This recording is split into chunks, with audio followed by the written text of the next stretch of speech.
Hi everyone, myself Dr. Binsi, Assistant Professor, Department of Physics, MBS College, Nedakandam, Idiki, Kerala. I'm going to discuss the topic gender sensitization, which is a part of my short-term course conducted by UGC HRDC Kumayon University, Nainital. Introduction. Gender sensitization refers to the modification of behavior by raising awareness of gender equality concerns. This can be achieved by conducting various sensitization campaigns, workshop, program, etc.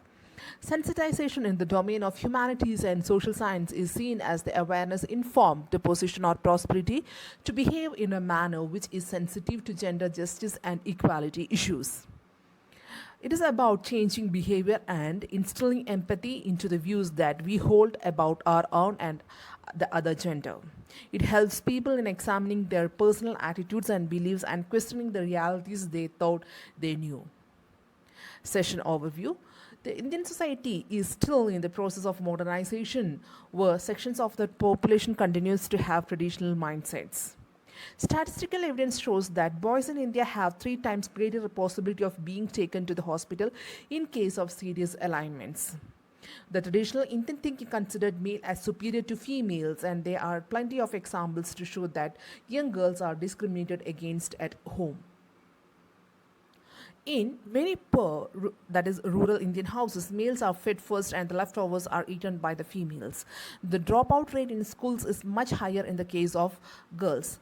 The discrimination at homes weakens the personality of women in general. They look upon themselves as inferior to men right from childhood.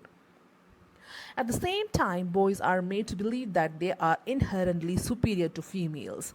Most boys and girls attend school loaded with this mental baggage. Key points to be discussed. Schools and colleges are being denied access to mobile phones, and wearing of jeans is being frowned upon, while there is absolutely no restriction on the male counterpart. It is time for us to introspect honestly and try to recognize our failures as a family and society in failing to produce citizens that view high moral and ethical standard as cornerstones of our life.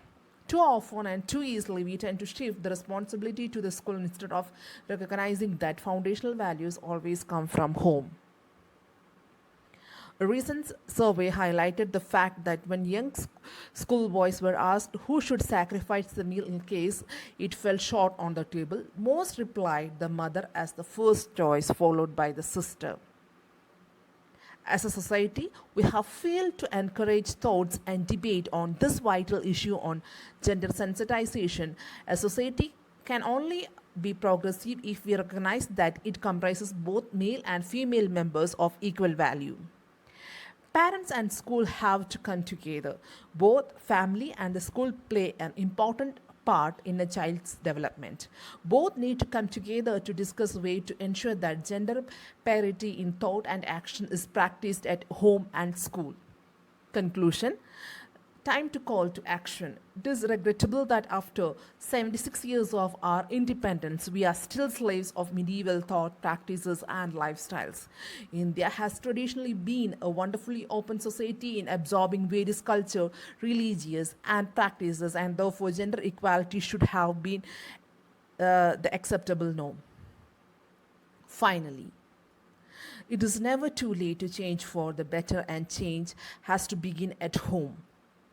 We need to collectively ensure that our to the younger generation gives an equally opportunity to all. The next generation is growing up first, and we owe it to them. Thank you.